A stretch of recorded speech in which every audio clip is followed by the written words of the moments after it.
Now, what happened is my video shut off, so what I had to do is just start a brand new painting for you. So what I'm doing now is going through all the steps that I went through in my original painting, and I have the beginning and the sort of after the beginning and then the end of my painting, and you didn't see all the steps. And really, if you've seen the beginning and you've seen a little bit after the beginning, you've seen it all. Because all I've done in the middle part, where my video didn't work, is repeat the same steps. So some of you have been emailing me and told me that they didn't understand, that they really needed a step-by-step. So what I'm doing now is creating a brand new painting step by step, and you're getting to see it in fast motion. So when I created the original painting, it was this exact same way. You layer the paint. You layer after layer after layer. You really need to just keep adding. What happens if you put one color next to another color is the eye blends the colors for you. Now notice that I'm not putting it all nice and evenly. I'm doing a random, more or less random application of the colors. I want some of the colors to lead my eye to the focal point, which is the flower right there. So I'm adding little bits of that same flower color elsewhere, but hardly anywhere. Just enough to lead my eye towards the focal point, the flower. That's the goal.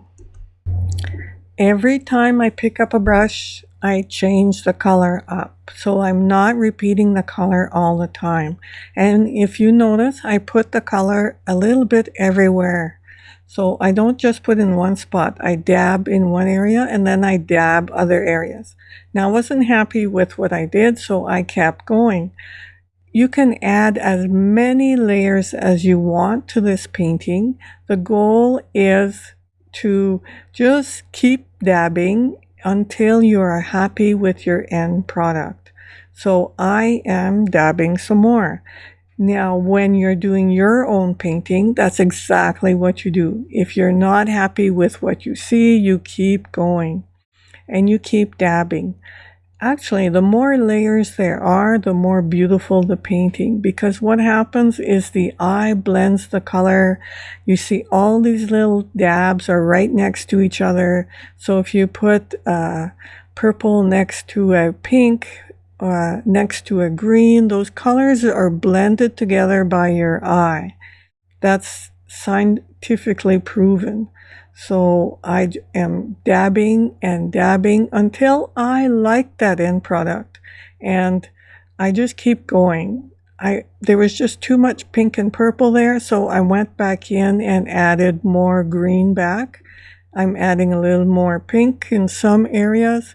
Notice how my brush just goes everywhere. It doesn't stop and just paint one area. It dabs absolutely everywhere.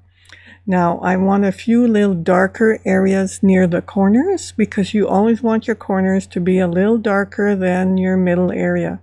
So I just redefine my flower, and then I can keep dabbing some more. I'm adding little bits of pink in there and just making sure that the flower is the way I want it. And I have a little bit of shadowing at the bottom.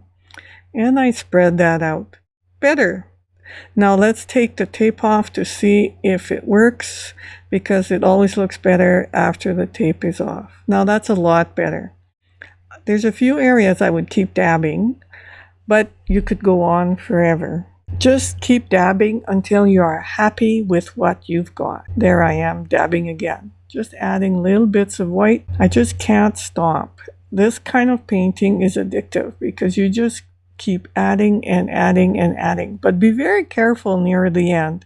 Choose where you're adding, and you don't want to add them everywhere. So I'm adding these whites in a way so that my eye is led towards the flower.